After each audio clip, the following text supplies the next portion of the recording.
Have you ever tried to learn something new and felt your mind pushing back?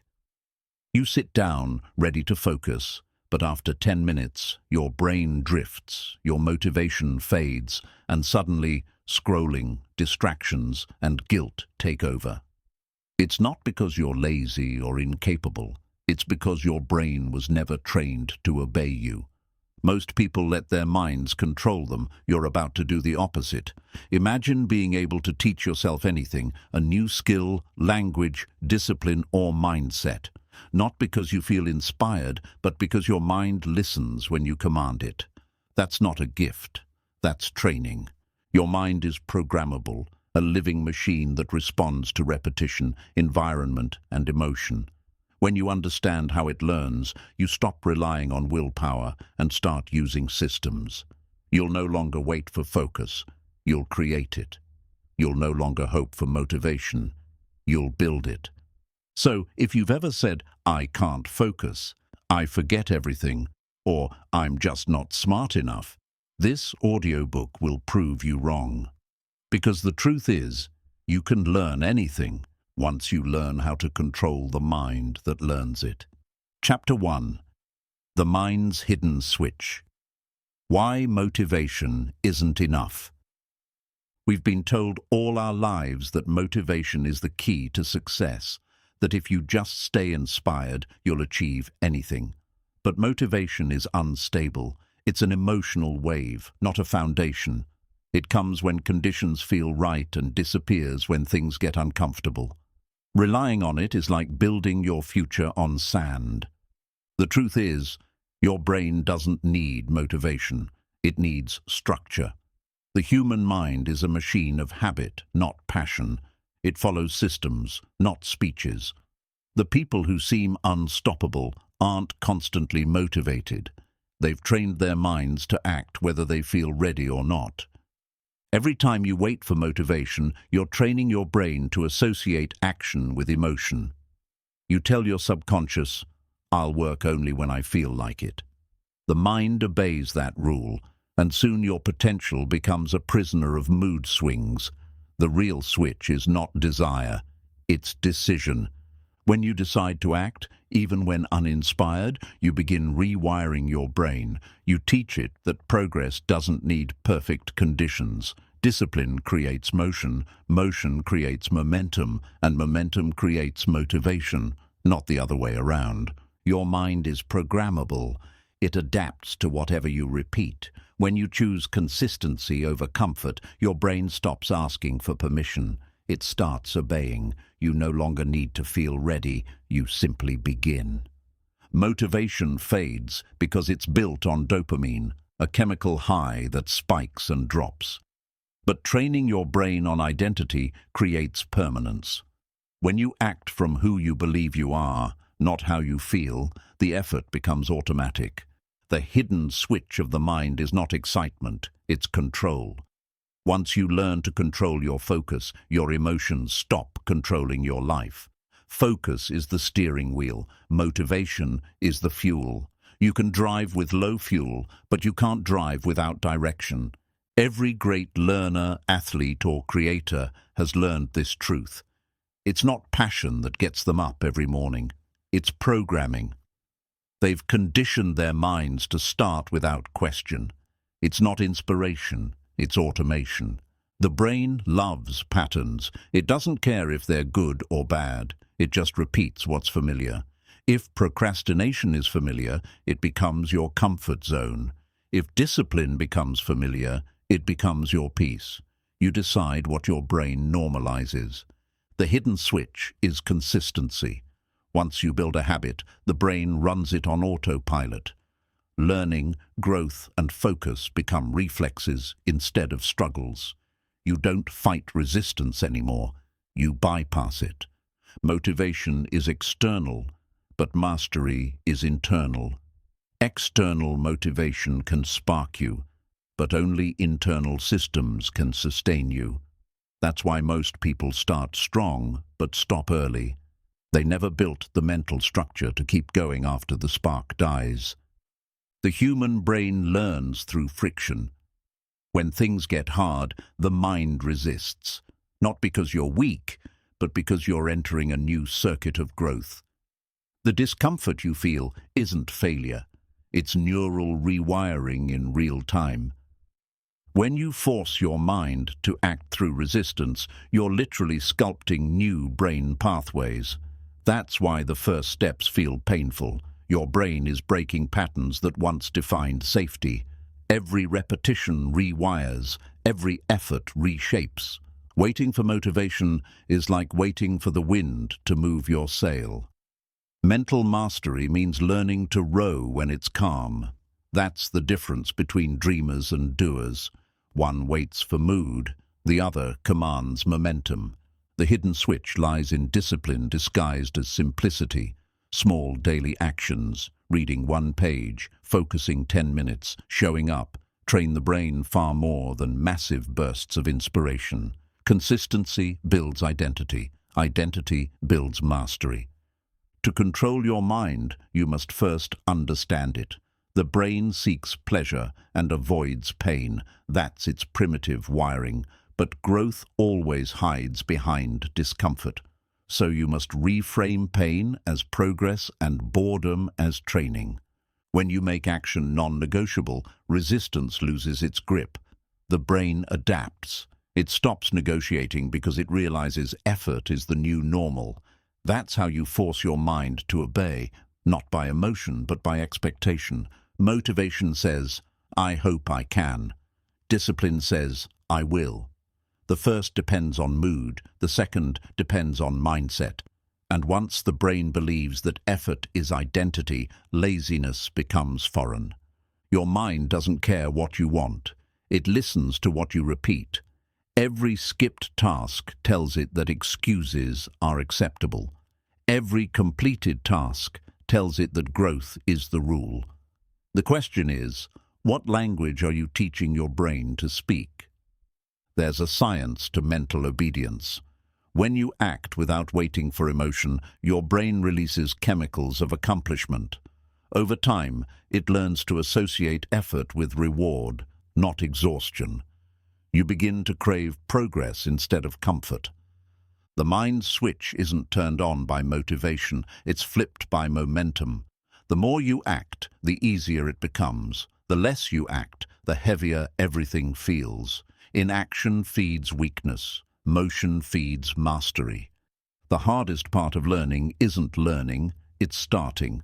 Once you begin, the brain adapts quickly. But procrastination creates paralysis.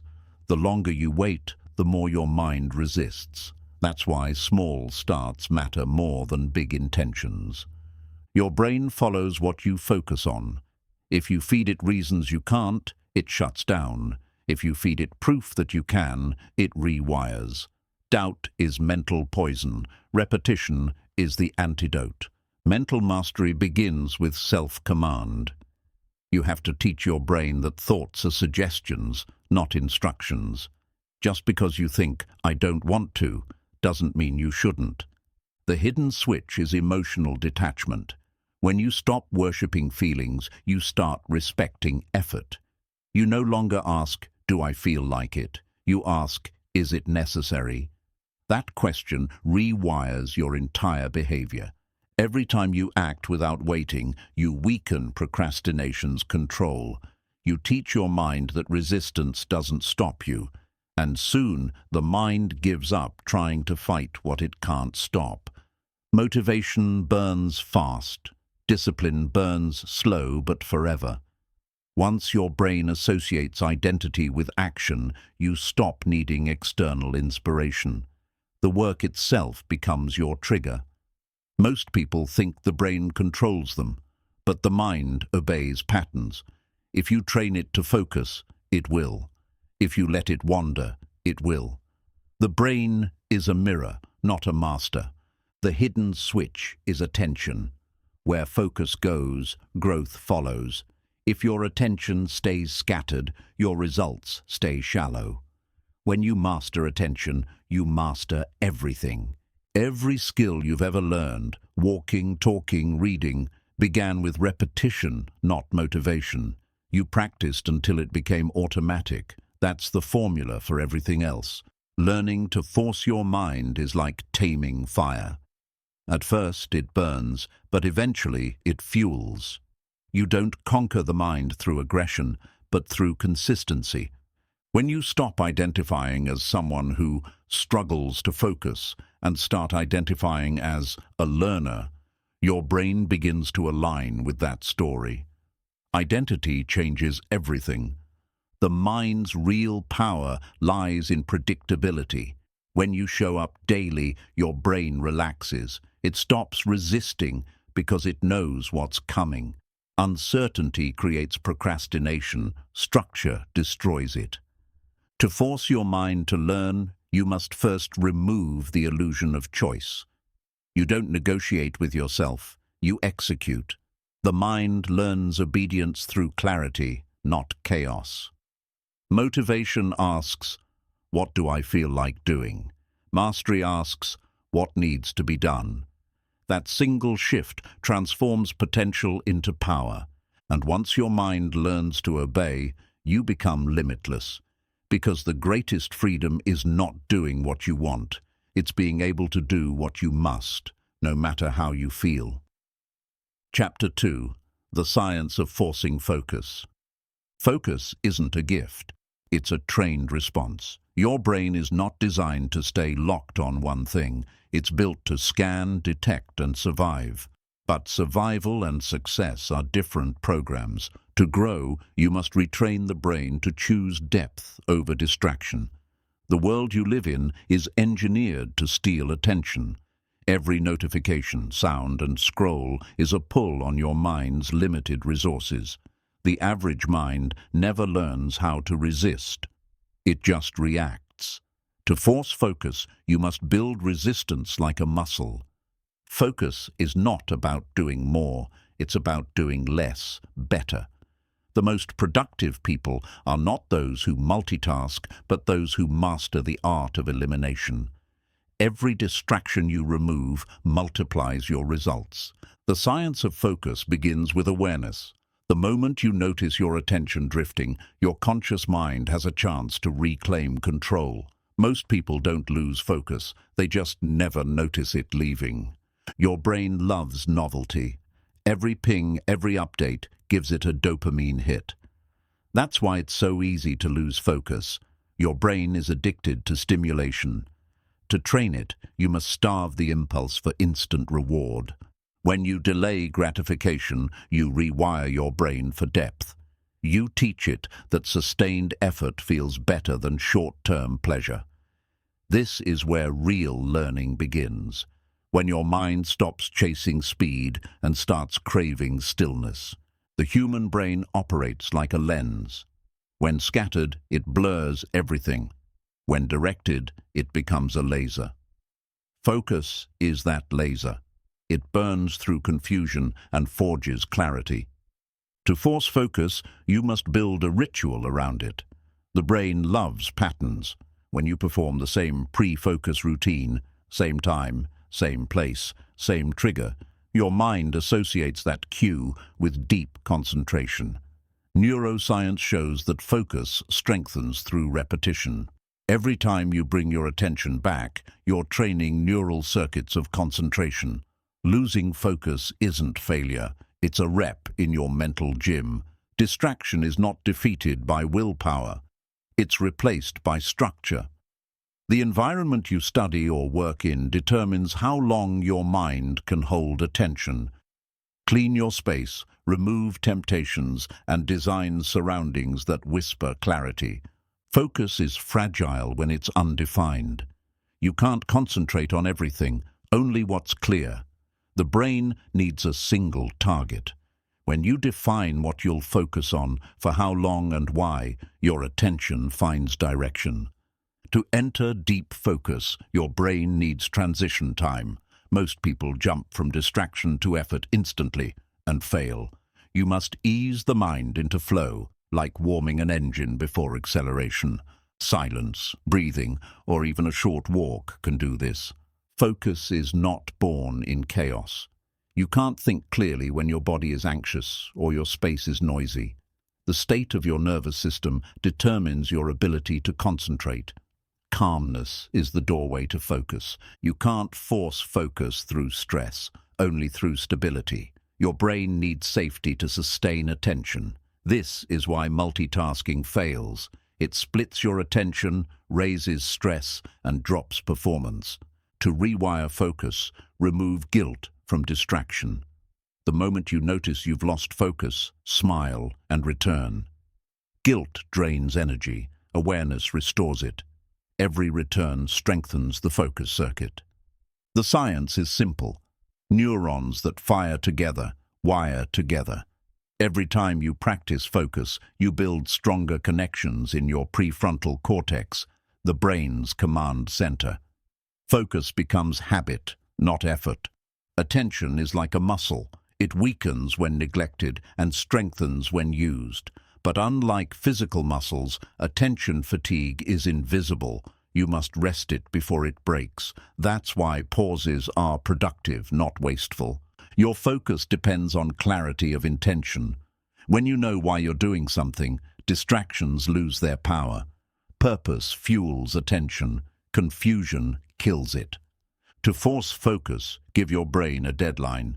Time pressure narrows attention naturally. It activates urgency, reducing space for distraction. But balance it. Too much stress collapses clarity. Flow state, the ultimate focus, begins when challenge meets capability. Too easy and you drift. Too hard and you panic. The key is balance. Just enough difficulty to demand attention, but not enough to overwhelm it. Music, environment, and posture all shape focus. Your brain associates physical states with mental states. Sitting upright, breathing slowly, or listening to calm frequencies can trigger cognitive engagement. Focus thrives on rhythm, work in cycles, 45 minutes of intensity, 15 minutes of rest. Your brain needs recovery to maintain energy. The disciplined rhythm creates predictability, and the mind loves predictability. To sustain focus, eliminate micro-distractions. Even one glance at your phone can fracture concentration and take 20 minutes to rebuild. Protect your focus like treasure. Once broken, it takes time to repair. Forcing focus isn't about aggression. It's about direction. You don't fight your mind, you guide it. The more gently but firmly you return it to the task, the longer it obeys. Every time you delay distraction, your brain builds endurance. This endurance compounds. What felt impossible today will feel effortless in weeks. That's how focus transforms from struggle to skill. The brain learns through contrast. When you intentionally step away from noise, turn off devices, reduce chatter, silence feels powerful. That contrast trains your mind to crave stillness again. To strengthen focus, attach emotion to purpose. The brain remembers what it feels, not what it hears. If learning or work connects to your identity or mission, attention becomes natural. Discipline amplifies focus. Once your mind realizes distraction no longer wins, it stops tempting you. You take away its reward, and resistance fades. Caffeine, nootropics, or tricks may help, but true focus is psychological. It's not what you take, it's what you train. The best enhancer is consistency. Your brain can only focus deeply for limited time each day, usually 3 to 4 hours of high-quality concentration. Protect that window. Don't waste it on the unimportant. To force focus, think of attention as currency. Every thought is a transaction. Where you spend it determines what grows. Spend wisely. The more you focus on the same goal, the faster your brain learns. Deep repetition engraves memory like carving stone. Shallow effort only scratches the surface. Focus creates momentum, and momentum creates identity. The more you act in focus, the more you see yourself as someone capable of concentration. That identity feeds itself. Every distraction costs you not just time, but energy. It drains the mental stamina needed for creativity. Protecting focus means preserving energy for what truly matters. Mastering focus requires forgiveness. You will drift, lose attention, and fail often.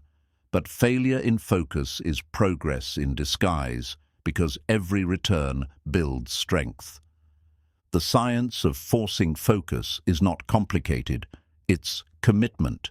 Control your environment, command your attention, and repeat. Over time, your brain stops fighting and starts following. And one day you'll realize you no longer need to force focus. You've become it. Focus is no longer a state you enter. It's a part of who you are. Chapter 3. Reprogramming your beliefs about intelligence. Most people never reach their potential not because they lack ability, but because they believe intelligence is fixed.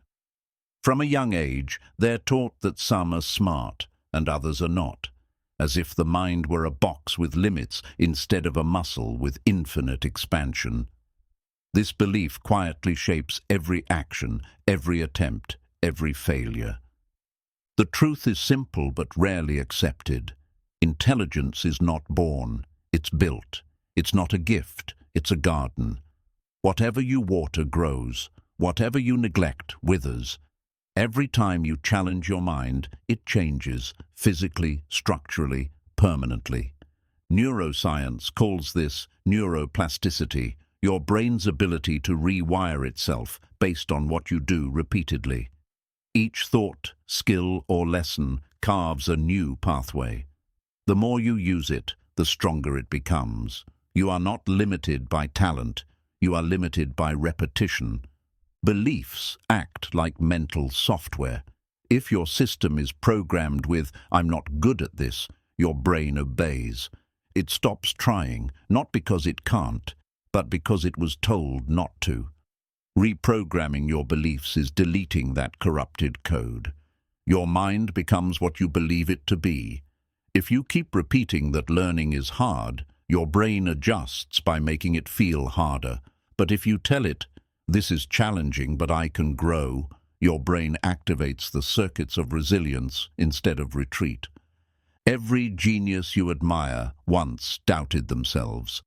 The difference wasn't intelligence, it was persistence. They didn't believe they were born exceptional. They believed they could become exceptional through deliberate effort. The fixed mindset says, "I can't do this." The growth mindset says, "I can't do this yet." That one word, "yet," changes everything. It shifts your focus from limitation to potential, from fear to progress. You were never meant to compete with other people's intelligence. You were meant to compete with your own yesterday. The goal isn't to be smarter than others. It's to be smarter than you were an hour ago. When you start seeing intelligence as a muscle, struggle stops feeling like failure. You begin to understand that confusion isn't a sign of stupidity. It's proof that your brain is expanding. Every mistake is a signal of learning in motion. To reprogram your beliefs, you must first question them. Who told you that you weren't smart enough? Who convinced you that your mind had limits? Those beliefs didn't come from truth, they came from repetition. Now it's time to rewrite them. Affirmations don't work if you don't act, but combined with effort, they become fuel. When you tell yourself, "I can learn this," and then follow with action, your brain collects evidence. Soon, belief becomes biology. Your subconscious is a recorder, not a judge. It doesn't ask whether your thoughts are true, it simply stores and repeats them. That's why self-talk matters more than intelligence tests. The stories you tell yourself shape your reality. Every "I can't" is a command to your brain to stop looking for solutions. Every "how can I" opens new neural possibilities. The language you use becomes the boundary of your learning. The more you believe your brain can grow, the faster it actually does. Studies show that students who adopt a growth mindset literally develop stronger neural connections than those who believe intelligence is static. Belief changes structure. When you stop labeling yourself, your mind becomes free to evolve. Labels like bad at math or not creative become cages, comfortable but confining. Remove them and suddenly the walls fall away. Reprogramming begins with awareness. Start noticing every time you say, I can't or I'm not. Replace it with, I'm learning. That small linguistic shift teaches your brain to associate effort with progress instead of pain. You can't upgrade your mind with the same thoughts that limit it. Growth requires new patterns, new thinking loops that reinforce possibility. The more you think like a learner, the more your brain behaves like one. The brain loves efficiency. It tries to automate what you repeat most often. If you constantly think negative thoughts, they become default programs. But the same law works for confidence, courage, and intelligence. Repetition rewires. The stories you accept about yourself either empower or imprison you. I've always been bad at remembering things becomes prophecy. But I'm training my memory daily becomes transformation. The brain believes what you show it consistently. You are not behind, you're just untrained. Your brain is waiting for command, for structure, for consistency. It doesn't care about age, background, or education, only about practice and persistence. Every skill looks impossible before it's automated. Reading, driving, even walking once felt foreign, but you learned them because you didn't quit after failing once. That same principle applies to everything you wish to learn now. Doubt doesn't mean you're incapable. It means your mind is stepping outside its comfort zone. Reframe doubt as data, a sign that you're entering territory your brain hasn't yet mapped. Keep going.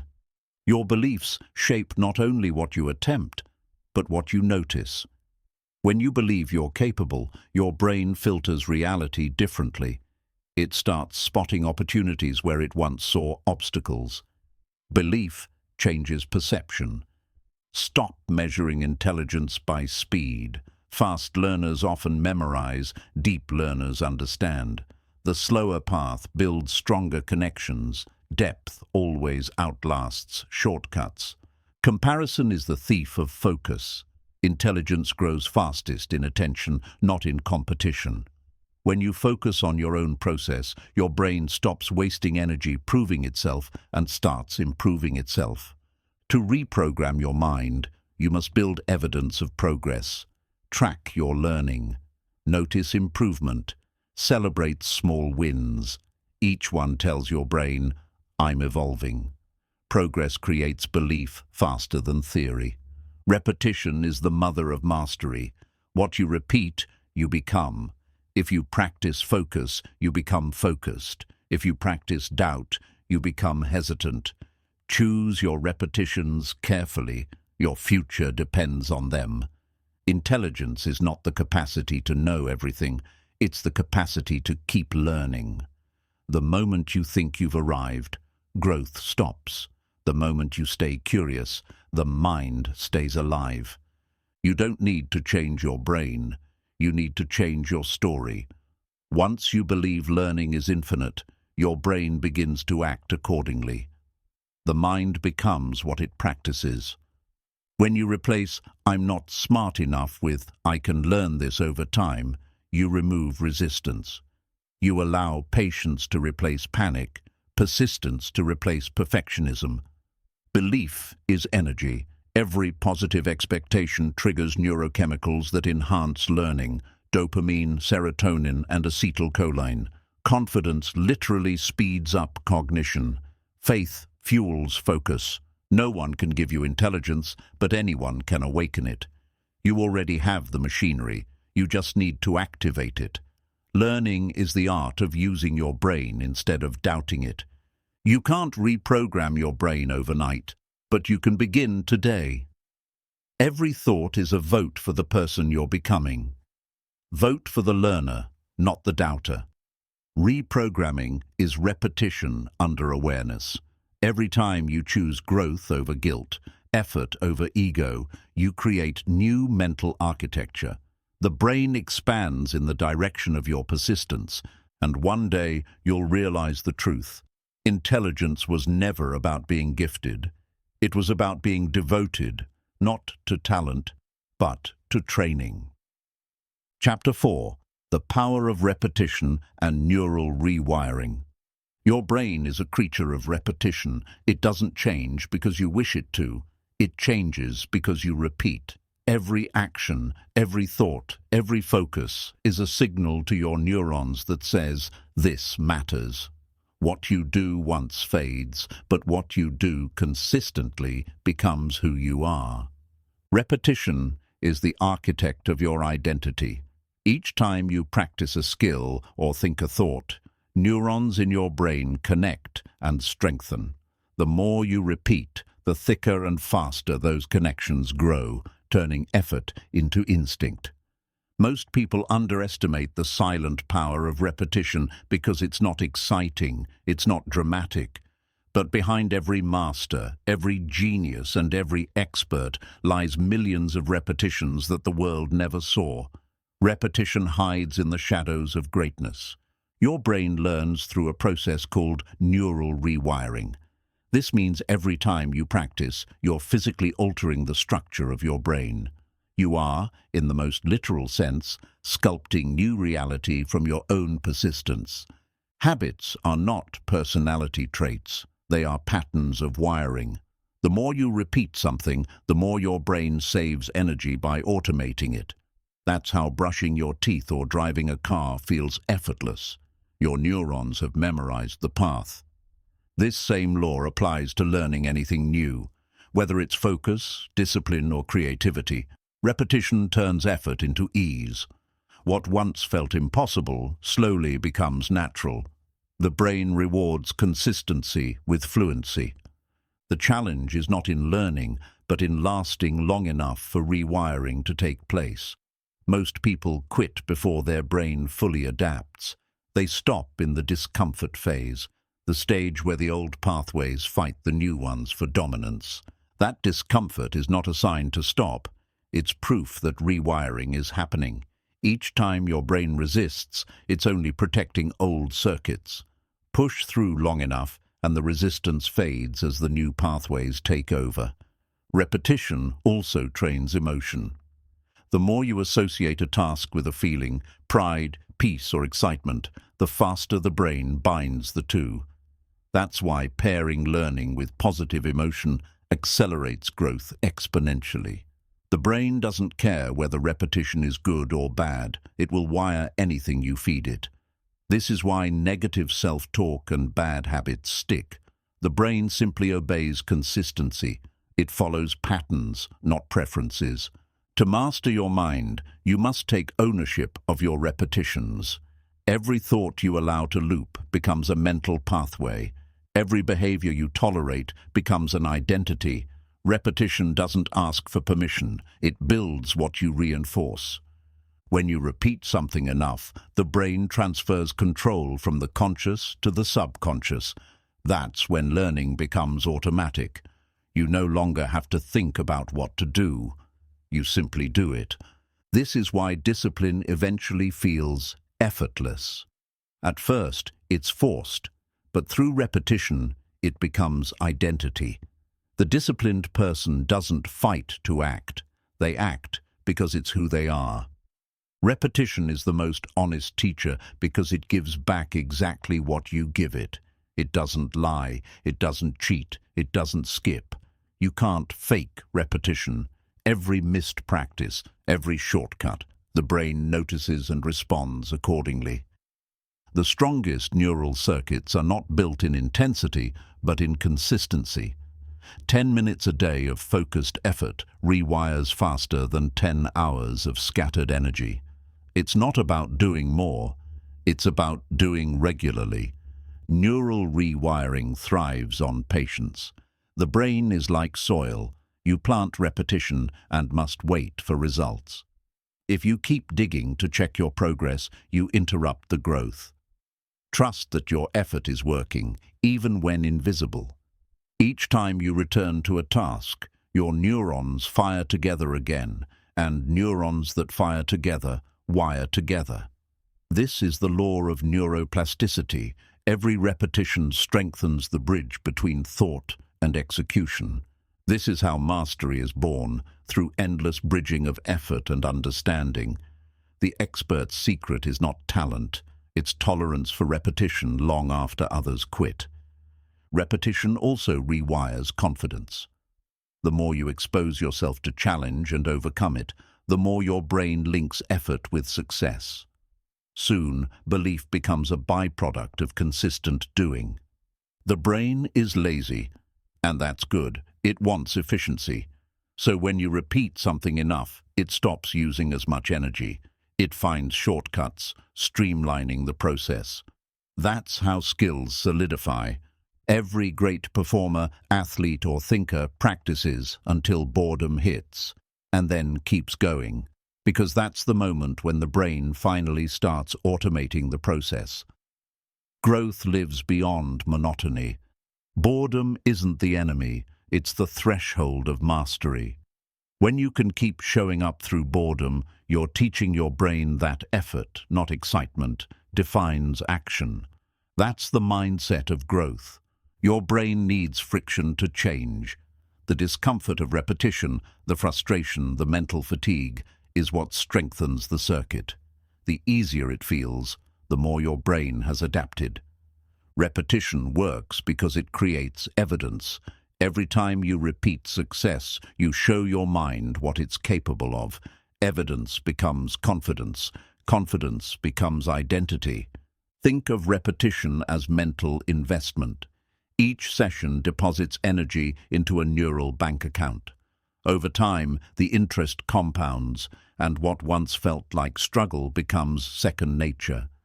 Consistency beats intensity because intensity fades. A sudden burst of motivation burns bright but brief. Repetition burns slow and steady, and it lasts for life. Neural rewiring is not about forcing change. It's about reminding your brain daily what matters most. What you repeat, you remember. What you remember, you become. If you want to master anything, from focus to emotional control, repeat it in thought, word, and action.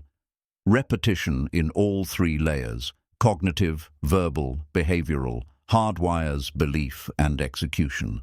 Every small repetition is a vote for a new version of yourself. You don't become disciplined overnight. You become disciplined by repeating discipline until your brain forgets any other way of being. Repetition also teaches patience. Progress measured daily feels invisible. Progress measured monthly feels miraculous. Keep showing up. Neural rewiring rewards the consistent, not the impatient. The mind thrives on feedback. After every repetition, acknowledge progress, however small. That recognition strengthens emotional reward circuits, motivation anchored in growth, not guilt. When you stop repeating excuses, your brain stops expecting them. When you stop repeating fear, your brain stops feeding it. Every pattern you end is a neural wire cut. Every habit you begin is a new circuit lit. Your old self is not your destiny, it's your default. Repetition is how you overwrite it. Each consistent act tells your brain, this is who I am now. Through repetition, identity evolves quietly. You stop saying, I'm trying to learn, and start saying, I'm a learner. That identity shift locks in the neural architecture of growth. And finally, repetition turns hope into proof. It's no longer about believing you can change. It's about watching your brain confirm it through daily evidence. Because the mind doesn't evolve through words, it evolves through repetition.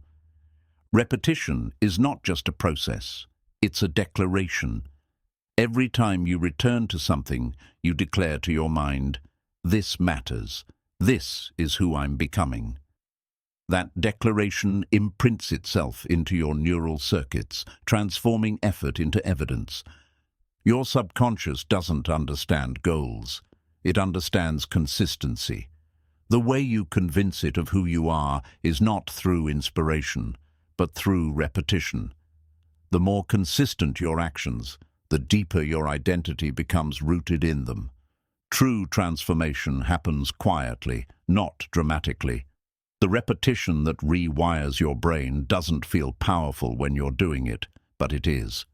It's only when you look back months later that you realize how different your mind has become. The secret of mastery is endurance. The brain's resistance to change is strong at first, but repetition weakens it. Over time, your mind stops fighting your new patterns and starts depending on them. That's when you've won. The brain thrives on predictability. When your actions become routine, your neurons no longer waste energy on uncertainty.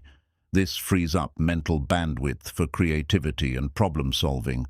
Consistency gives birth to innovation.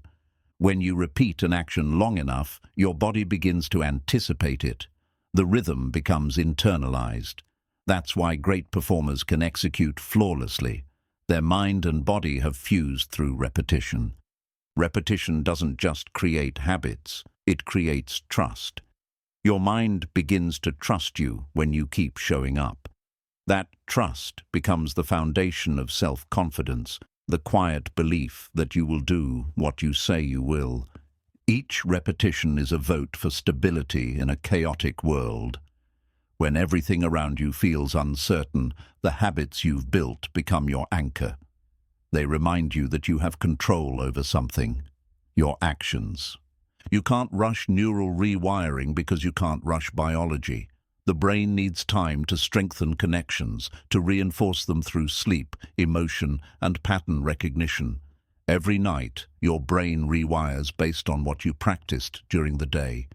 The power of repetition also lies in rhythm. When you practice at regular intervals, your brain starts to predict learning sessions. This anticipation primes neural activity before you even begin. Focus becomes easier. It's not about doing something perfectly once. It's about doing it imperfectly 1,000 times. Perfection doesn't shape the brain.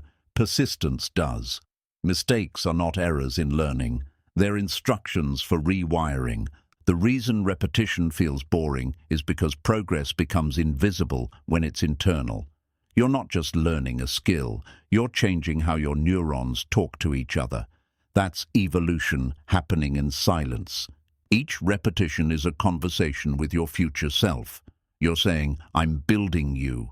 Every page you read, every workout, every act of discipline is a message to who you're becoming. I haven't given up on you.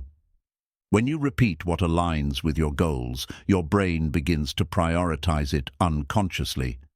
Suddenly, what once required effort starts happening automatically.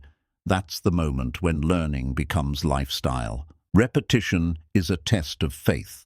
Faith that the invisible work will one day become visible. You can't see neural growth, but it's happening beneath the surface like roots before a bloom. Your brain doesn't know the difference between reality and repetition vividly imagined. Visualization works because mental rehearsal activates the same neural circuits as physical action. Repetition, whether physical or mental, rewires alike. The more emotionally engaged you are in repetition, the faster your brain adapts. Emotion tells your neurons, this matters. Passion accelerates wiring. Indifference slows it down. Think of repetition as dialogue between who you are and who you want to be. Every repetition bridges that gap. The distance between the two selves shrinks with every consistent act.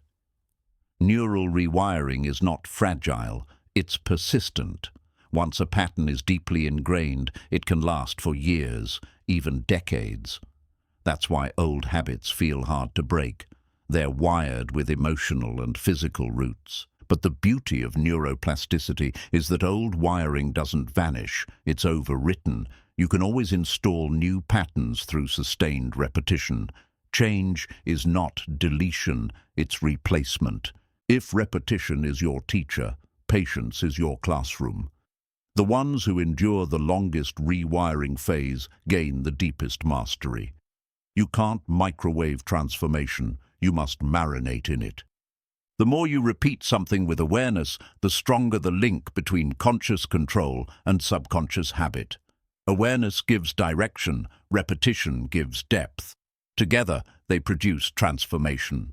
Repetition without reflection can lead to stagnation, but repetition combined with analysis becomes evolution. Each session, ask, "What did I learn differently today?" That question keeps your brain alert and adaptable. When you break a streak of consistency, don't fall into guilt. Restart quickly. The brain remembers momentum. A single interruption won't undo weeks of wiring if you return with intention. To rewire your brain faster, pair repetition with reward. After each session, acknowledge effort. This releases dopamine, the neurotransmitter of reinforcement. Reward accelerates rewiring. The reason you can't rely on motivation is that it fades. Repetition creates systems that survive emotional fluctuations. You can't control mood, but you can control motion. Movement sustains rewiring. Habits built through repetition are like invisible armor. They protect your focus from the chaos of distraction. When your brain is trained in stability, the noise outside no longer controls the calm within. Even failure repeated consciously becomes success. Every failed attempt refines neural efficiency. The brain learns not just what works, but what doesn't. That's how wisdom is born. Every pattern you repeat becomes easier to continue.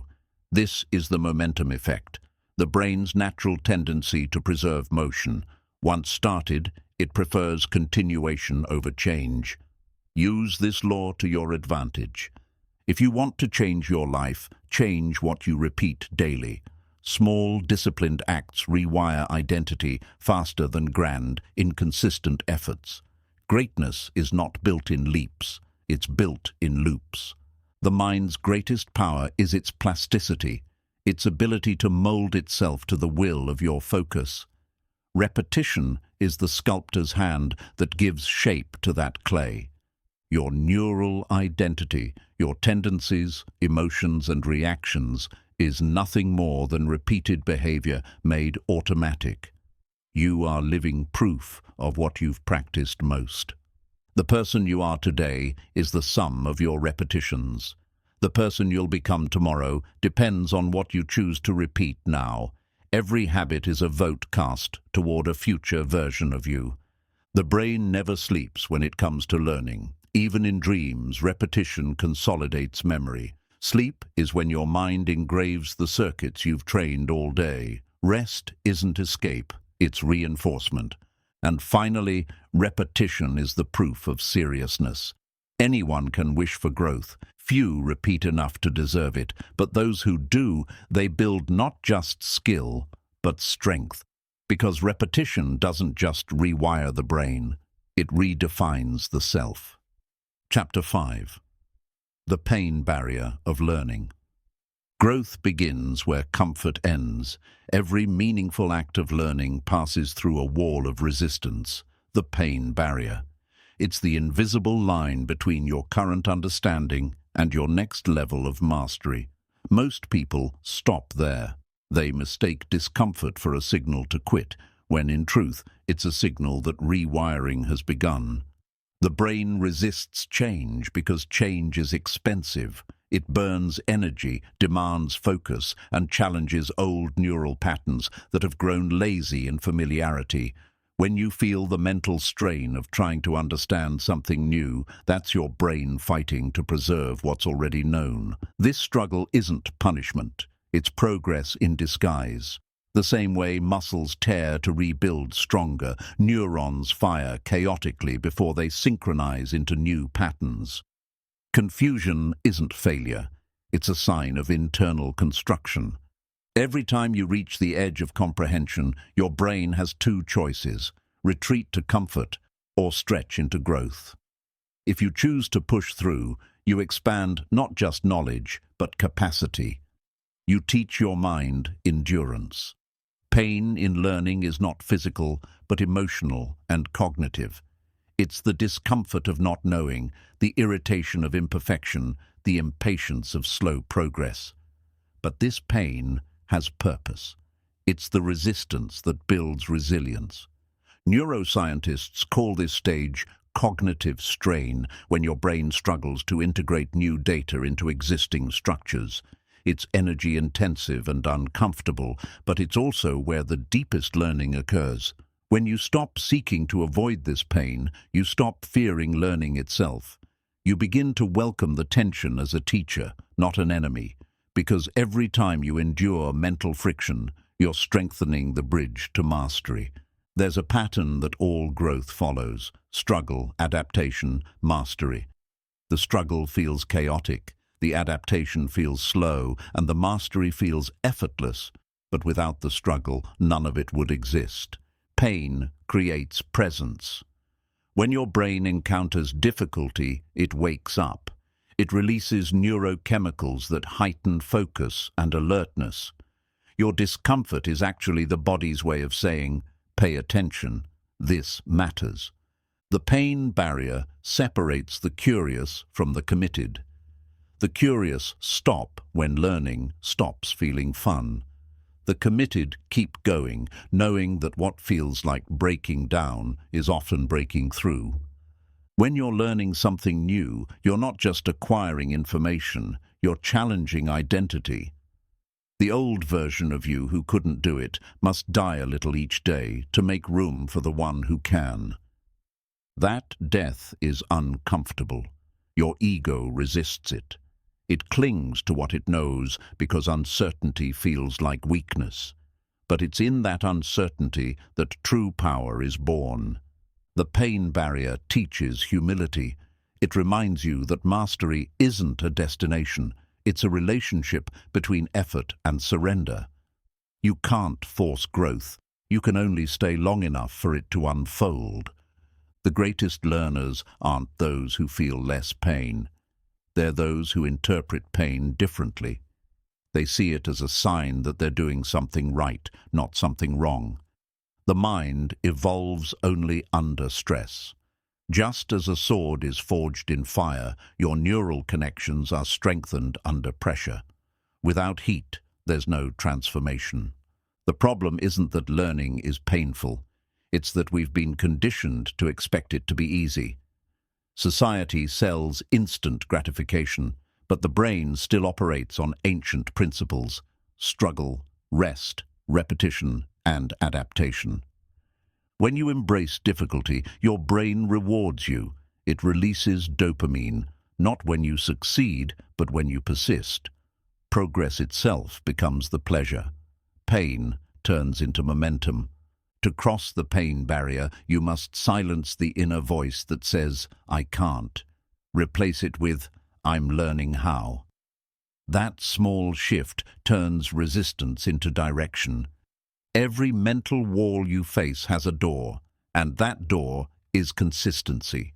The more often you approach discomfort, the weaker it becomes. The wall doesn't move. You grow tall enough to climb over it. Think of your brain like a muscle under strain. The first few reps hurt, but as you adapt, the pain becomes signal, not suffering. It tells you that you're expanding your limits. Learning feels painful because it forces awareness. It reveals your weaknesses, your lack of patience, your old habits of avoidance. But that awareness is sacred. It's how transformation begins. The greatest thinkers and creators didn't eliminate the pain barrier. They befriended it. They understood that beyond the discomfort lies discovery. Every breakthrough in history was born from someone who didn't quit at frustration. When you stay present in discomfort, you build mental stamina. You train your mind to remain calm in confusion, to think clearly under pressure.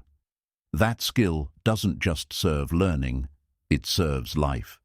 Pain refines focus. It strips away distraction and forces you into the moment. When your mind struggles, It's completely alive. And that's where true learning happens, in total presence.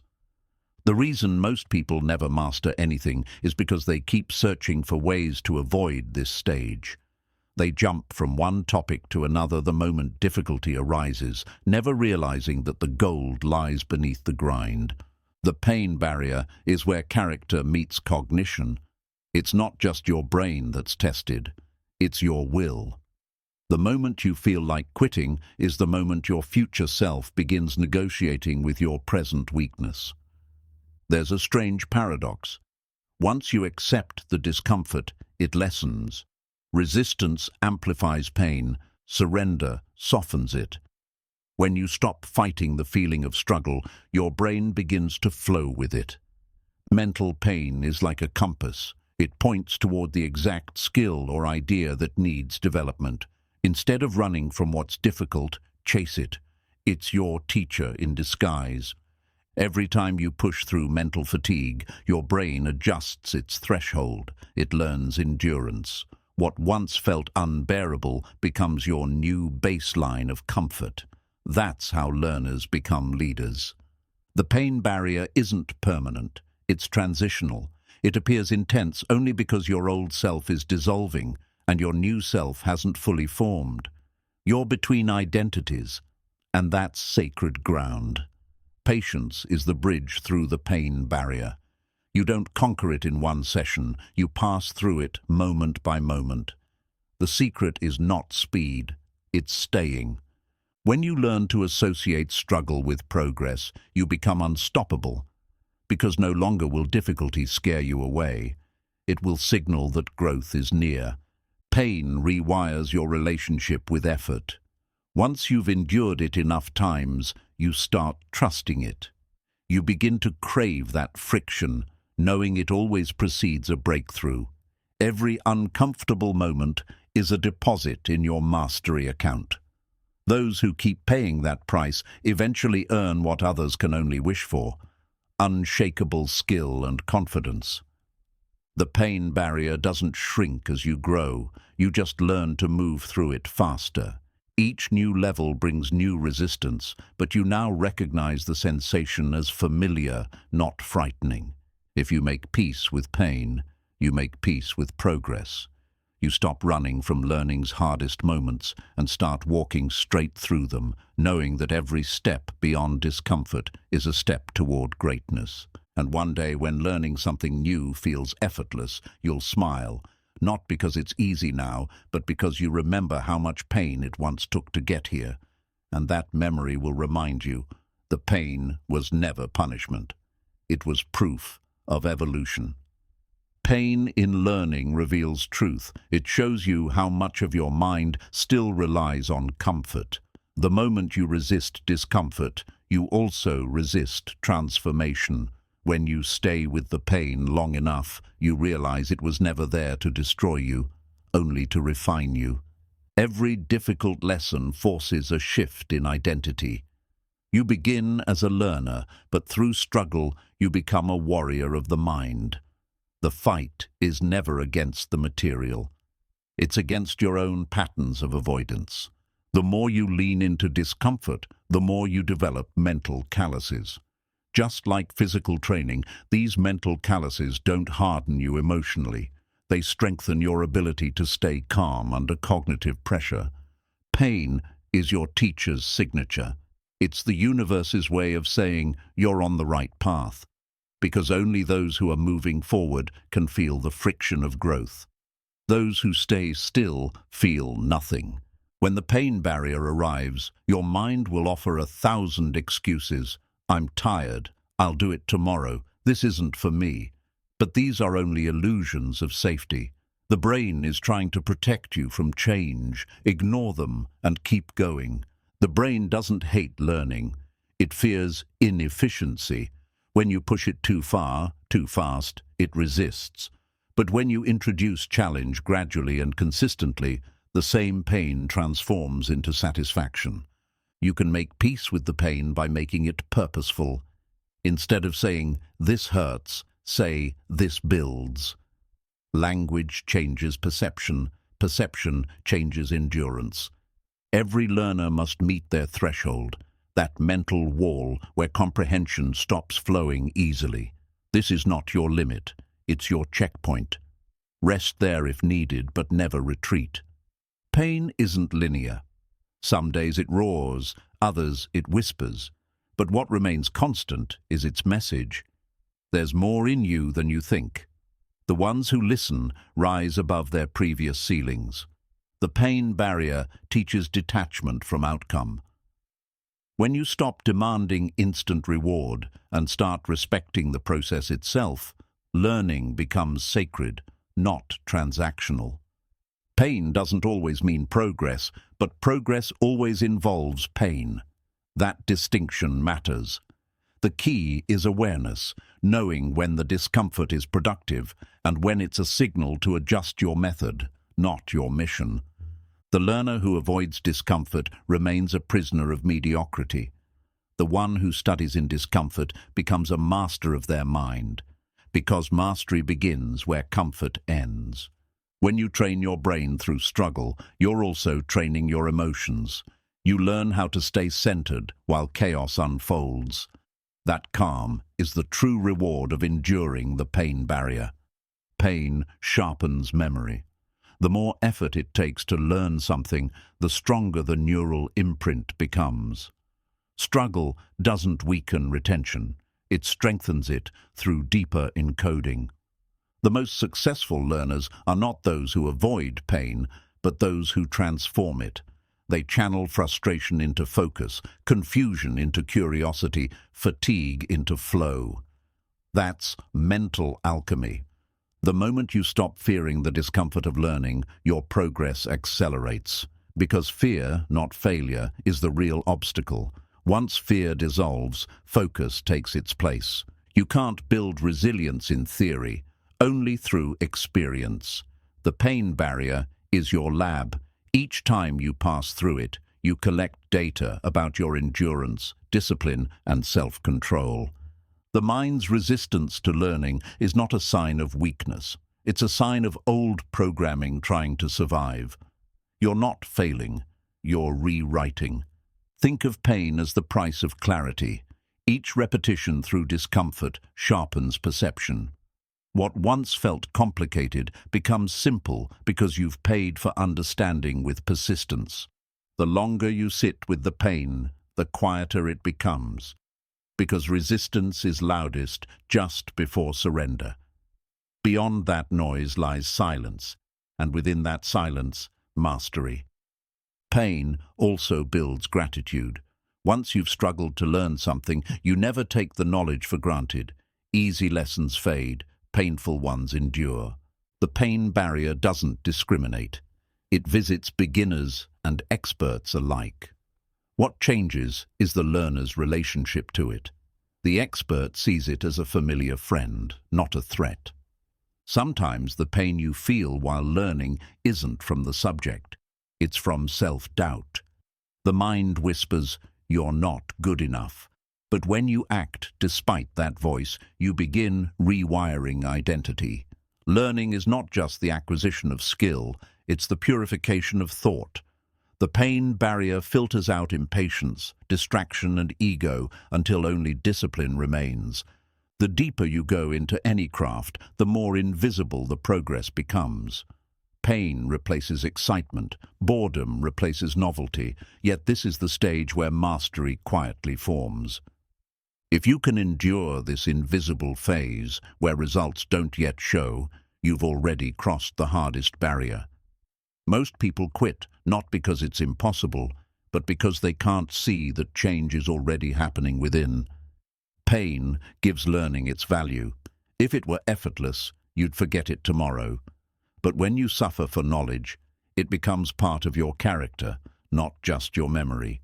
Each hour of struggle deposits strength into your subconscious. You may not notice it now, but one day your endurance will become your second nature, and others will call it talent. Pain trains focus. It teaches the mind to remain on one thing for longer than it wants to. In a world addicted to distraction, that alone makes you extraordinary. There is beauty in the ache of learning. It means your brain is alive, stretching beyond boundaries. It's the sound of new connections forming, silent, invisible, but real. When you cross the pain barrier once, every future challenge becomes easier. You no longer fear difficulty, you expect it, and that expectation transforms struggle into strategy. Pain becomes strength when paired with purpose. Without purpose, pain feels pointless. With purpose, it feels sacred, like a sacrifice made for something eternal. Your brain respects repetition, but it worships perseverance. When you keep showing up through discomfort, it starts believing you're serious and adapts accordingly. Learning is not about avoiding pain, it's about managing it wisely. You rest strategically, recover deliberately, and return stronger. The pain barrier isn't a wall, it's a rhythm. And one day, when you teach others what you once struggled to learn, you'll understand the cycle. Pain was never the enemy. It was the mentor you didn't recognize, the one who turned effort into evolution. Because in the end, pain doesn't stop you from learning. It shapes how deeply you learn. And that depth becomes the difference between information and transformation. Chapter 6. Curiosity, the fuel of the genius mind. Curiosity is the spark that turns learning into passion. Without it, knowledge feels like a burden. With it, knowledge becomes an adventure. Every great thinker, innovator, and creator started not with certainty, but with a question that refused to be ignored. The human brain was designed to seek patterns, to connect dots, to explore the unknown. Curiosity is its most natural state, the signal that the mind is alive, awake, and expanding. When you stop asking questions, your growth stops too. Genius isn't about having all the answers. It's about never losing the hunger to find them. Curiosity keeps the brain flexible, open to new ideas, and unafraid of being wrong. The curious mind is free from the fear of failure. Most people stop being curious because they confuse knowing with understanding. They chase information, not wisdom. But curiosity dives deeper. It asks, why does this work? And what if it could be different? Every question is a doorway to a new world. The more you open, the more infinite reality becomes. The genius mind doesn't live inside limits. It dances between them, exploring what others never think to see. Curiosity thrives in wonder. The moment you stop being amazed by life, your learning slows down. Wonder reawakens the childlike part of your mind that finds beauty even in simplicity. Children are natural geniuses because they ask endlessly. They haven't yet learned the fear of looking foolish. True intelligence is not the absence of ignorance, it's the courage to explore it. To cultivate curiosity, you must first destroy the illusion of knowing. The more certain you are, the less room you have for discovery. The greatest obstacle to learning isn't ignorance, it's arrogance. Curiosity and humility walk together. The more you learn, the more you realize how much remains unseen. This awareness doesn't discourage you, it energizes you. You fall in love with the infinite. The curious mind doesn't chase perfection, it chases perspective. It looks for meaning, for connection, for the hidden logic behind chaos. That's where creative insight is born. Most breakthroughs in history began as innocent questions. What happens if? Why not? Is there another way? These questions changed science, art, philosophy, and human progress itself. Curiosity is the antidote to stagnation. The moment you stop asking, you start decaying.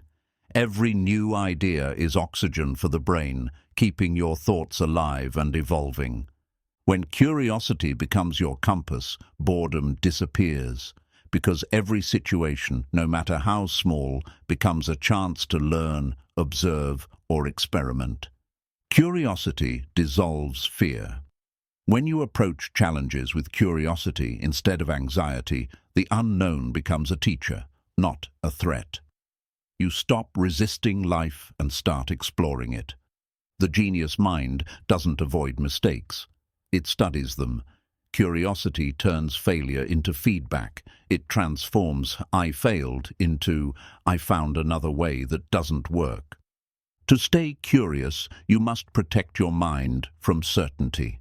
Certainty closes the door to exploration. Curiosity keeps it slightly open, allowing light to enter from unexpected directions. Curiosity is the soul's hunger for meaning. It's the whisper that says, "There's more to life than what you see." When you follow that whisper, you grow not just intellectually, but spiritually. The brain loves novelty. When you explore something new, it releases dopamine, the same chemical of reward. That's why curiosity feels exciting. Your biology celebrates discovery. But curiosity must be guided. Random exploration leads to distraction. Purposeful curiosity builds expertise. The key is to direct your wonder toward meaningful growth. A curious mind sees patterns where others see noise. It connects unrelated ideas into new systems. That's how invention happens, not through force, but through fascination. The secret to staying curious is staying humble. The day you think you've mastered something is the day you stop growing in it. A genius never calls himself one. He stays a student forever. Curiosity can't survive in environments of judgment.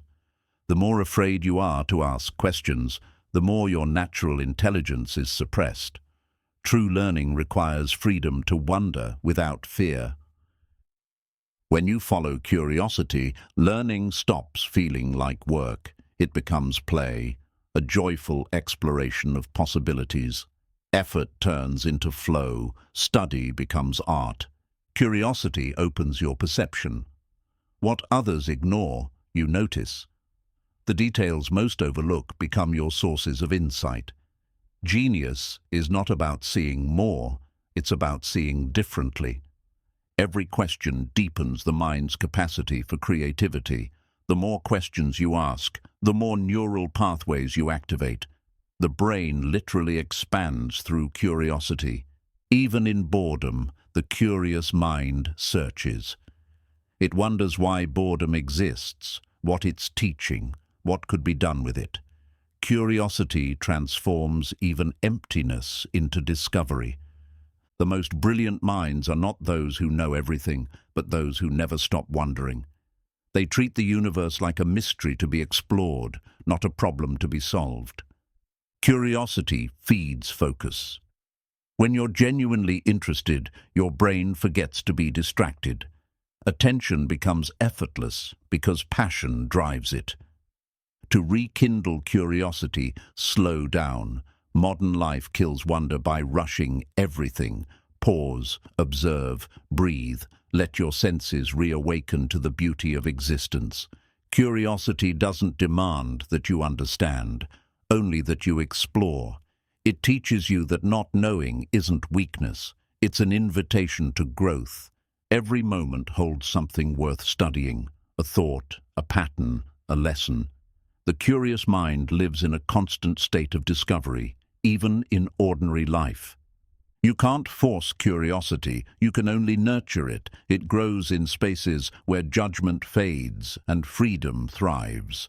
Give yourself permission to explore without purpose for a while. Curiosity and creativity are twin flames. One asks the question, the other builds the answer. Together, they turn imagination into innovation. The more you follow curiosity, the more courage you build. Because curiosity teaches you to walk into the unknown willingly and to find beauty there. To master any field, fall in love with its mysteries. Don't chase results, chase understanding. Results will follow naturally when your curiosity burns brighter than your fear. Curiosity is timeless. The body may age, but a curious mind never grows old. It stays young, alive, and endlessly fascinated by life's unfolding story. And in the end, the most powerful minds aren't those filled with facts, but those fueled by questions. Because the mind that keeps asking never stops evolving. Curiosity is not born from abundance, but from the void, the emptiness between what you know and what you long to understand. That gap is the birthplace of wisdom. Every mind that dares to enter that space grows beyond the limits of its past self. The genius doesn't fear uncertainty, he's fascinated by it. He looks at mystery not as a threat, but as an invitation. He understands that answers are temporary, but questions can last a lifetime and still inspire progress. Curiosity transforms monotony into magic. It makes ordinary moments sparkle with insight because it looks beneath the surface. The world doesn't become more interesting, you do. When curiosity leads, time disappears. You forget fatigue, hunger, and doubt. The brain enters what scientists call a flow state, where focus deepens and learning feels effortless. Curiosity is the key that opens that door. The curious person doesn't demand that everything makes sense immediately. They allow confusion to exist, because confusion is the soil where comprehension grows. The act of wondering ignites creativity. It forces your brain to look for patterns, to create meaning from fragments. Every idea you've ever admired was once a question that refused to fade. Curiosity turns life into a study of connection. It links art to science, thought to emotion, and the past to the future. It doesn't divide knowledge, it unites it into one grand design. When curiosity becomes your default, failure loses its power. Because every setback becomes data, every mistake becomes a new hypothesis to explore. You can't truly fail while you're still asking why. The curious mind is allergic to stagnation. It keeps moving, not out of restlessness, but out of reverence for discovery. Movement is its meditation. Learning is its prayer. A curious person doesn't wait for perfect conditions.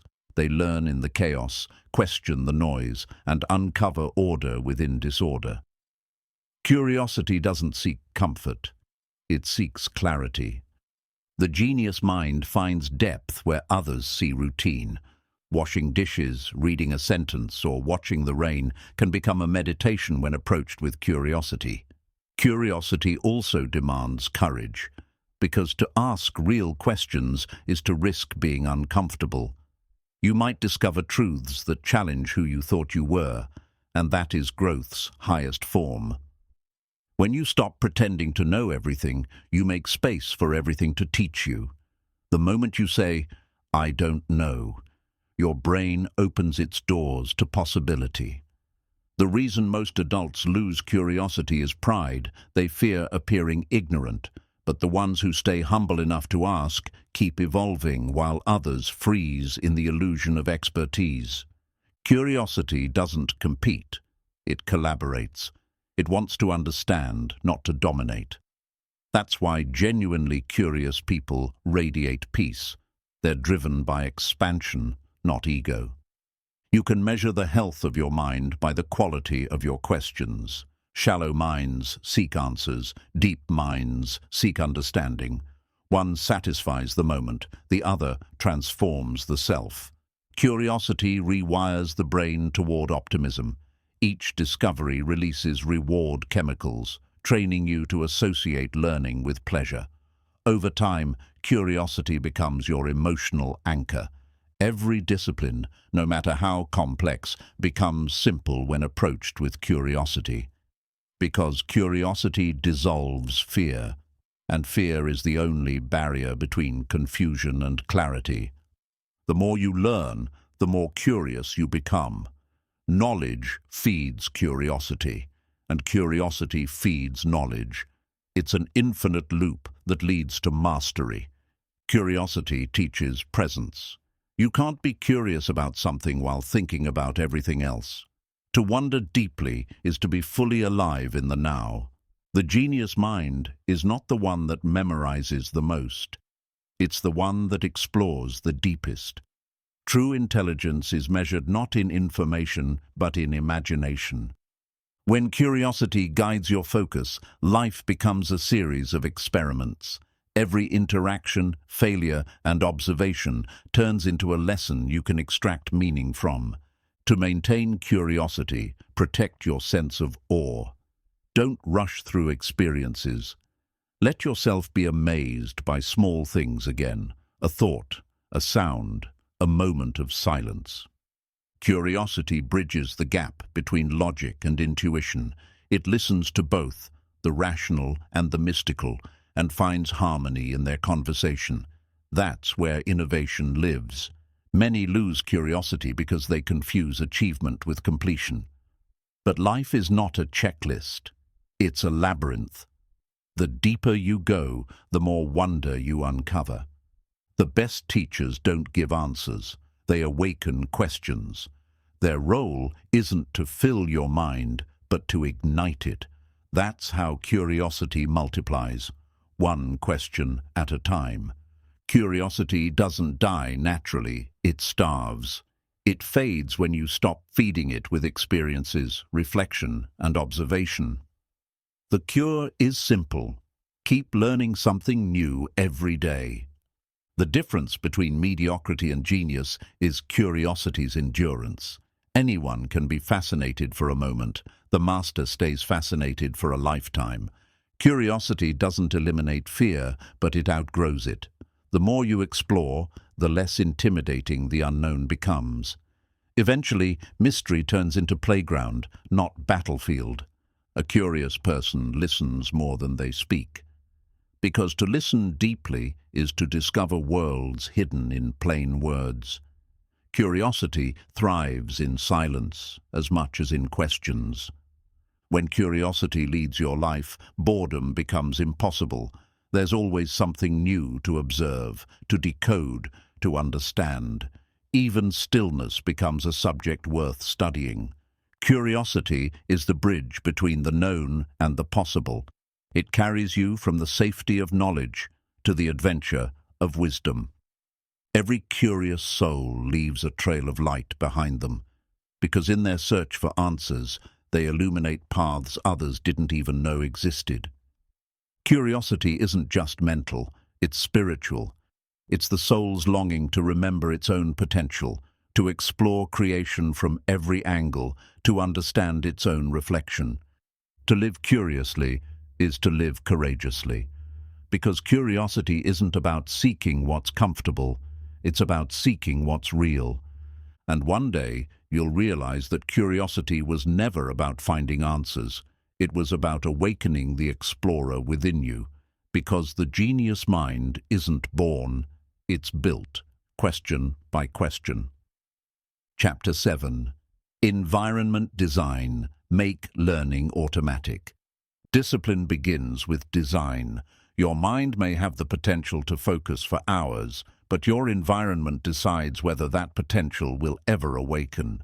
The truth is, the brain is not a machine of willpower, it's a mirror of surroundings. What you see daily becomes what you think daily. Your environment whispers commands that your subconscious obeys without question. If your space breeds distraction, your mind will follow suit. To make learning automatic, you must turn your environment into a silent teacher. Let it remind you, guide you, and support your goals without demanding constant effort. Every sound, color, and object in your space carries energy. It either sharpens your focus or scatters it. A cluttered desk doesn't just block sight, it blocks flow. The mind thrives in spaces that reflect clarity. Minimalism isn't about emptiness, it's about intentionality. When your surroundings are ordered, your thoughts align effortlessly. Learning becomes natural when the path of least resistance leads to growth. If your books are visible, you'll reach for them. If your phone is within reach, you'll scroll instead. Design your environment to make the right choice the easiest one. Every cue in your space should point toward progress, not distraction. The genius doesn't rely on constant self-control. He relies on structure. He builds a world where focus happens by default, not by struggle. When you step into a learning space, your brain should recognize it instantly. This is where I grow. This is where I transform. Ritual turns repetition into reverence. Your environment speaks to your subconscious more loudly than your affirmations. You don't need to tell yourself to focus. You just need to be surrounded by reminders of your purpose. Even light affects learning. Natural light awakens alertness. Dim light induces lethargy. The smallest environmental shift can alter the entire rhythm of your brain. Design your space with symbols of progress, a single quote, an open journal, a book in motion. These are anchors for the wandering mind. Noise is the enemy of depth, but silence is not always accessible. So find your middle ground, gentle background sounds that support focus without stealing attention. The environment is not just physical, it's digital. The tabs you open, the videos you watch, the people you follow, all are part of your mental landscape. You can't build a focused mind in a chaotic feed. Curate your digital space like a sacred garden. Remove weeds of distraction before they take root. Every time you open your phone, you step into a mental environment. Ask yourself, does it inspire me to learn or to escape learning? Environment design is an act of self-respect. It's how you tell your future self, I believe in your potential enough to prepare the world around you. When you control your space, you control your state. The mind doesn't differentiate much between external clutter and internal noise. Both signal confusion. Clarity in environment creates clarity in intention. The fewer decisions your mind has to make, the more energy it saves for creation. Automation isn't laziness, it's intelligence. You're designing systems that remove friction, so focus becomes effortless instead of forced. If you need motivation to learn, look around you before you look within. Your surroundings may be silently working against you. Even temperature affects your focus. A slightly cooler room increases alertness, while a warmer one invites drowsiness. Mastery hides in such subtle details. Genius isn't about discipline alone, it's about design. The most productive minds build conditions where distraction simply has nowhere to survive. When your environment rewards attention, the brain learns to crave work. Each session of focus becomes its own form of pleasure. Habits are built on cues. When your environment provides the right cues consistently, learning transitions from effortful to automatic. Repetition in behavior is sustained by repetition in environment. If your surroundings are stable, your focus becomes habitual. A learning space is not a room, it's an energy field. It carries the vibration of your goals. When you sit within it, your body remembers your mission. The greatest learners treat their environment like a partner. It doesn't just hold them, it works with them. Every detail, every object serves a purpose. You can't build a sharp mind in a dull environment. Inspiration flows best through spaces that reflect intention, simplicity, and movement. Designing your environment is designing your destiny. The person you become is shaped by the spaces you inhabit consistently. A focused environment doesn't have to be grand, it just has to be yours. Authentic, intentional, and aligned with your inner world. If you want to reprogram your habits, start by reprogramming your surroundings. The outer world always reshapes the inner one. Think of your environment as your accountability partner. It doesn't scold you, it reminds you. It doesn't push, it guides. Learning becomes natural when your environment eliminates choice. There's no decision to study. It's simply what happens when you enter the space. The mind associates places with emotions. If your desk has witnessed focus repeatedly, it will trigger it automatically next time. Design your environment to echo your future. Surround yourself with symbols of who you wish to become, not who you've been. The greatest minds don't fight their environment. They sculpt it. They know that consistency thrives where chaos has been replaced by intention. And when your environment aligns with your purpose, learning stops being a battle. It becomes instinct. Your mind, body, and space move as one. Your environment must evolve as you do. The setup that helped you start may not be the one that helps you grow. Periodically redesign your space to reflect your current goals, because the brain finds energy in novelty and identity in alignment. Growth requires change, not just within, but around you. When your environment changes to match your progress, it signals to your subconscious that transformation is real, not theoretical. Every item in your environment should justify its presence. Ask, does this object inspire me, teach me, or distract me? If it does none of these, it's silently draining your focus. Your workspace should breathe. Empty space is not wasted. It's where creativity lives. Clutter suffocates imagination, but clarity invites it. The best environments don't overwhelm the senses, they balance them. The right blend of order and inspiration keeps your mind alert, but calm, focused, yet free. Sometimes the smallest environmental shift brings the biggest internal breakthrough. Moving your desk, changing the light, even rearranging the direction you face. Direction matters more than decoration. When you sit in a space built for growth, your body feels it. The energy becomes familiar, a cue that says, here, we evolve. The mind learns to associate location with momentum. The environment is a mirror. Whatever energy you project into it reflects back multiplied. A lazy setup invites lazy effort. A sacred setup commands respect.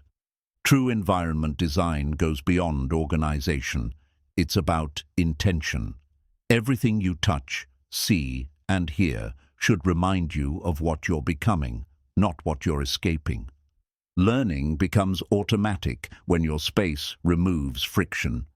The fewer obstacles between you and your work, the faster you enter flow. Efficiency is the architecture of mastery. Think of your environment as your first teacher.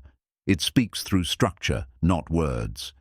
It disciplines without punishment, by guiding your habits through design. If your surroundings drain you, change them. Don't adapt to chaos. Build calm. The mind becomes what it consumes, and it consumes its surroundings every second. You cannot separate your environment from your psychology. The air you breathe, the sounds you hear, the visuals around you, all sculpt your emotions and energy. Even scent affects focus. A familiar fragrance can anchor your brain to a state of learning. It becomes an invisible switch that turns distraction into concentration. Nature is the oldest teacher of all. A window view, a plant, or sunlight rebalances the nervous system. The more natural your learning space feels, the more human your focus becomes. Technology should serve your focus, not sabotage it.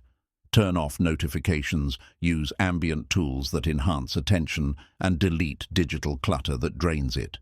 Your brain craves simplicity. Too many visual choices lead to fatigue before learning even begins.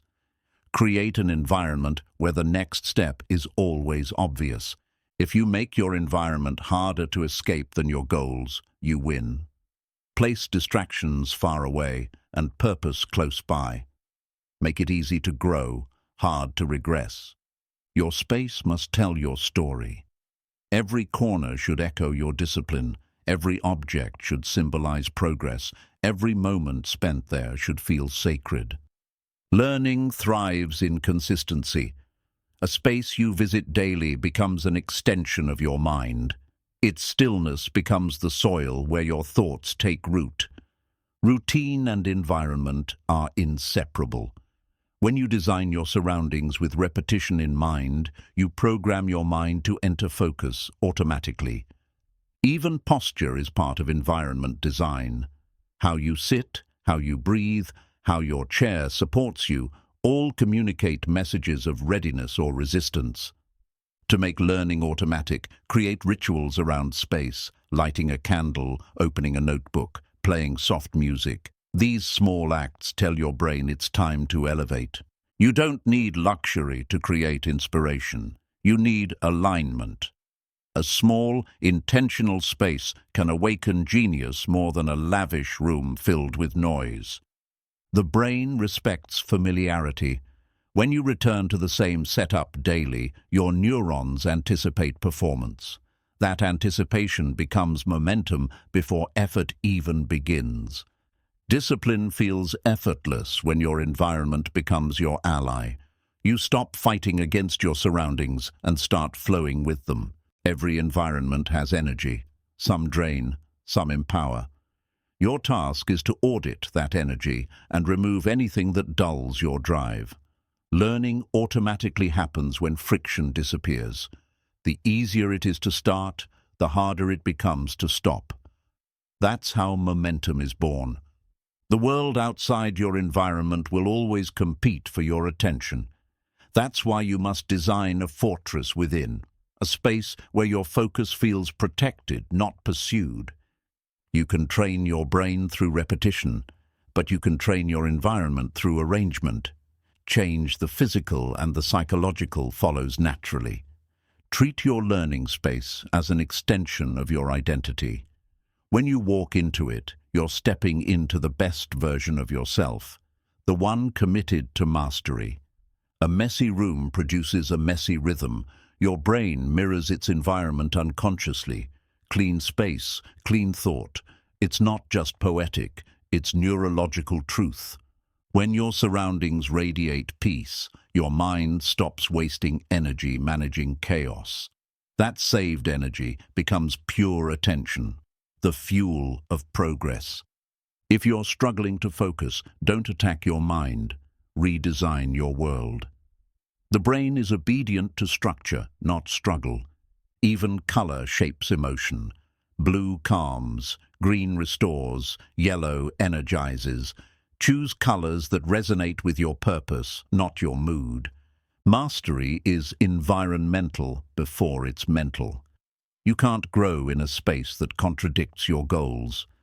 Alignment is the foundation of automation. The day your environment becomes your partner, learning ceases to be an act of effort. It becomes an act of existence. Growth flows naturally, continuously, endlessly. Chapter 8. The Unstoppable Learner, Becoming Limitless.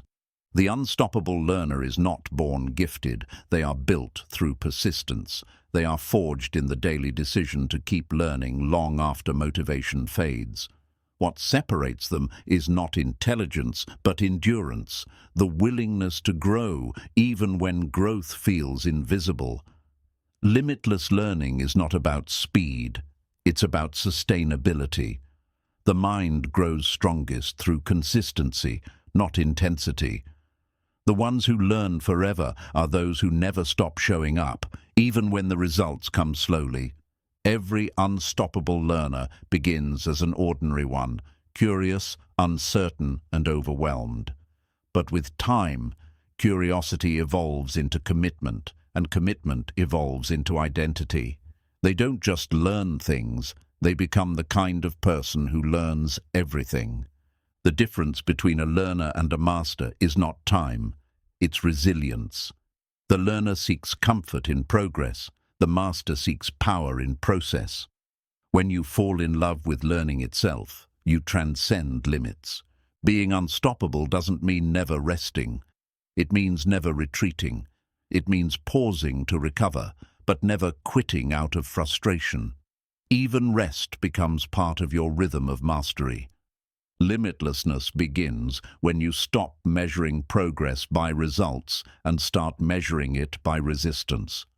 The harder it feels, the more you're evolving. Difficulty is evidence of direction.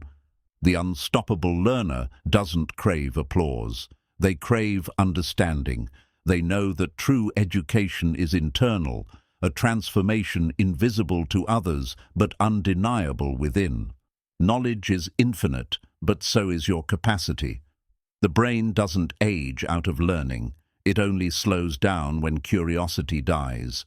The unstoppable learner keeps that curiosity alive like oxygen. You don't reach mastery by learning faster, but by forgetting slower. Each repetition is a reinforcement of identity, every lesson a thread in the tapestry of your evolution. The path of limitless learning is not straight, it spirals. You revisit old lessons with new eyes and realize wisdom was hidden in what you once thought you understood. The unstoppable learner embraces imperfection. They know mastery isn't about flawlessness, it's about fearlessness. To learn without fear is to learn without limits. You become unstoppable when you stop comparing your pace to others. Growth is personal. Every mind blooms in its own season, some in spring, others in storm. The mind expands not through comfort, but through contradiction. The unstoppable learner seeks perspectives that challenge their own, knowing that tension births clarity. To become limitless, you must make peace with uncertainty. Curiosity without fear creates space for infinite discovery. The unknown stops being an enemy and becomes an ally. Failure is not the opposite of progress, it's the process itself. Each mistake is a data point, each setback a signal. The unstoppable learner studies both equally. When you stop chasing perfection, you start chasing understanding. And understanding, not perfection, is what makes the mind unbreakable. You can't force limitless growth. You can only remove the limits you built yourself. Fear, pride, laziness. These are not walls of the world, but walls of the mind. The unstoppable learner transforms doubt into data. They don't fear not knowing. They use it as proof that learning is still alive. Discipline is their superpower, because curiosity without structure is chaos, but discipline without curiosity is lifeless. The unstoppable mind unites both. Every book, every conversation, every mistake becomes a lesson. The world itself becomes a classroom, limitless not because of its size, but because of your awareness. The unstoppable learner never seeks to dominate others with knowledge. They seek to liberate themselves from ignorance. Power for them is not control, it's clarity. Growth becomes natural when you stop treating it as a phase. It's not something you do, it's something you are. That's what makes you limitless. Identity, not effort. The learner who sees no finish line never burns out, because they understand that the race is not to arrive, it's to evolve. Every time you push past mental fatigue, you send a signal to your future self, we are not done yet. That signal becomes habit, that habit becomes legacy. The unstoppable mind learns to adapt faster than the world changes. While others fear the future, they train for it. They are never outdated, only upgraded. You can't control the pace of progress, but you can control the presence you bring to it. The unstoppable learner gives full attention to each step, and that focus compounds into greatness. Knowledge is infinite, but understanding is rare. The unstoppable learner seeks not to collect information, but to integrate it, to turn theory into instinct. You grow exponentially when you connect lessons across domains. The painter studies physics, the programmer studies art. True mastery lives at the crossroads of curiosity. The unstoppable learner respects time. They don't waste it chasing shortcuts. They build systems that multiply every moment's value. Consistency makes learning automatic. What begins as effort becomes identity. What was once hard becomes habit. That's how ordinary people become extraordinary. You can't become limitless by resisting change. You become limitless by becoming change. Adaptation is not survival, it's evolution.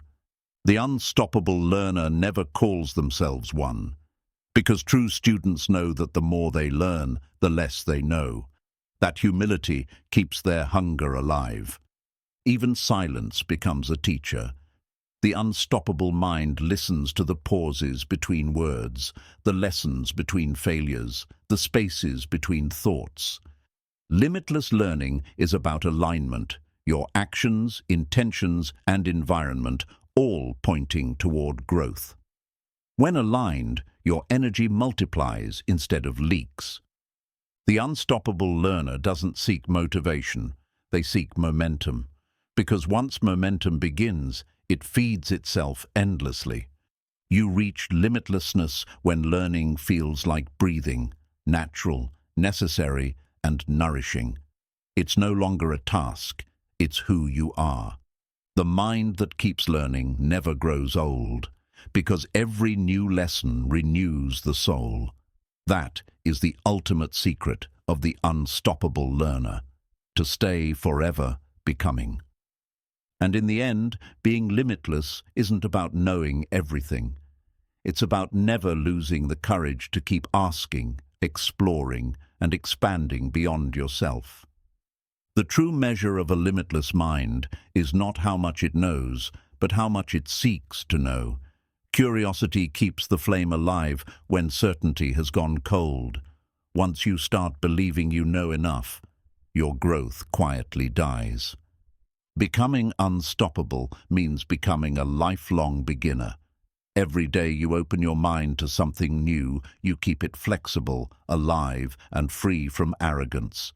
The moment you stop being teachable, you stop being powerful. An unstoppable learner doesn't fear being wrong. They fear staying the same. They embrace correction as a gift and criticism as a mirror. Every piece of feedback becomes a stepping stone toward refinement. To be limitless, you must detach from the idea of mastery as an endpoint. Real mastery is infinite humility, the recognition that even the greatest minds are still students of something larger. Growth doesn't happen in a straight line. It loops, bends, and folds back on itself. Every time you think you've reached the peak, a higher mountain appears. That's how the universe keeps you learning. The unstoppable learner turns pain into perspective. Every failure becomes a chapter in their education, not the end of it. They study disappointment as deeply as they study success. The mind that never quits doesn't avoid discomfort, it befriends it. It understands that mental struggle is not punishment, but preparation. Every moment of resistance rewires the brain for endurance. To become limitless, you must see learning as identity, not activity. You don't do learning, you live it. It flows through everything you think, every question you ask, and every silence you keep. The unstoppable learner doesn't wait for the right time. They make time. They understand that consistency isn't found, it's built. 1 hour, one focus session, one decision at a time. Distractions lose their power when purpose becomes stronger. When your why is clear, your will becomes unstoppable. The learner who knows their mission cannot be seduced by noise. The limitless mind treats curiosity as fuel. It doesn't need external validation. Discovery itself is the reward. Curiosity makes learning an act of joy, not obligation. To learn endlessly, you must detach from ego.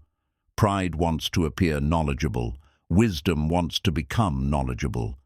The ego seeks applause. The student seeks truth. Every time you return to the same topic and discover something new, that's evolution. It means your mind has expanded enough to see what it once missed. Repetition deepens insight. Becoming limitless requires emotional intelligence. You can't learn deeply when your emotions are in chaos. Calm minds absorb while agitated minds react. Emotional discipline is mental mastery. The unstoppable learner balances intensity with recovery. They know burnout doesn't equal productivity. Rest is not weakness, it's strategy. It allows information to settle and creativity to rise. True learning doesn't happen when you're reading. It happens when you're reflecting. The silence after the lesson is where the transformation begins. Limitless learners don't fear change. They chase it. Every transformation in life becomes another classroom. Every season of struggle is another degree earned in wisdom. The greatest learners are often the quietest. They listen more than they speak. Because they understand, every word you withhold is space created for understanding. You can't become unstoppable with shallow goals. The mind thrives on depth. The more meaningful your reason to learn, the stronger your focus becomes. Every day offers a new lesson disguised as a problem. The unstoppable learner doesn't ask, "Why me?" They ask, "What is this teaching me?" That's how pain becomes progress. Knowledge without reflection becomes noise. The unstoppable learner filters what they absorb, turning quantity into quality. They don't just collect, they connect. Limitless learning is not just about intellect, it's about character. Humility, patience, and persistence are mental muscles, and the unstoppable learner trains them daily. You don't truly understand something until you can teach it. That's why unstoppable learners share, not to prove superiority, but to strengthen comprehension through expression. Learning requires courage, the courage to look foolish, to fail publicly, to admit ignorance. The unstoppable mind walks through that discomfort and comes out sharper. Curiosity gives birth to innovation. Every great invention was once a question that refused to die. The limitless learner keeps asking until answers unfold. Becoming limitless doesn't mean doing everything. It means learning anything that aligns with your purpose. Focused mastery beats scattered effort every time. The unstoppable learner builds momentum, not miracles. They don't wait for big breakthroughs. They accumulate small wins until the breakthrough becomes inevitable. Adaptability is the hallmark of limitless growth. The learner who evolves faster than their environment becomes unstoppable, because nothing external can confine their inner world. Every obstacle tests your desire to grow. If you push through, the reward is not just success, it's transformation. You become the kind of person who cannot be broken by failure. An unstoppable learner is defined by curiosity in adversity. When most people retreat, they investigate. They turn uncertainty into discovery and fear into fascination. The limitless mind thrives on exposure. New people, new cultures, new experiences, each one stretches your understanding of reality. The broader your perspective, the deeper your wisdom. To learn endlessly, you must practice patience. Mastery doesn't happen in hours or days. It's carved slowly through deliberate practice and quiet persistence. Unstoppable learners don't waste energy proving they're smart. They use that energy to become smarter. Pride blocks growth. Humility accelerates it. You can't force limitlessness into your life. You nurture it. Through habits, repetition, and curiosity, it grows naturally until learning becomes breathing. Every moment spent learning is a moment defying mediocrity. In a world drowning in distraction, focus is the rarest form of rebellion. The mind's potential is infinite, but it requires intention to unlock it. Direction turns endless energy into unstoppable progress. Becoming limitless is not about controlling everything. It's about controlling yourself. When you master your reactions, your focus and your purpose, you master life itself. The journey never ends, and that's the beauty of it. Because the unstoppable learner knows, the more you learn, the more alive you feel. And that is true freedom. If you've made it here, you've already proven something powerful, that you can train your mind to obey, to focus, and to grow. The truth is, intelligence isn't fixed, and learning isn't luck. It's discipline. The people who master their minds don't wait for inspiration. They build systems that work even on their weakest days. Every time you push through distraction, you reshape your brain. Every time you choose to learn instead of scroll, you're wiring yourself for mastery. You've learned that repetition rewires, that emotion fuels memory, and that curiosity opens doors no motivation ever could.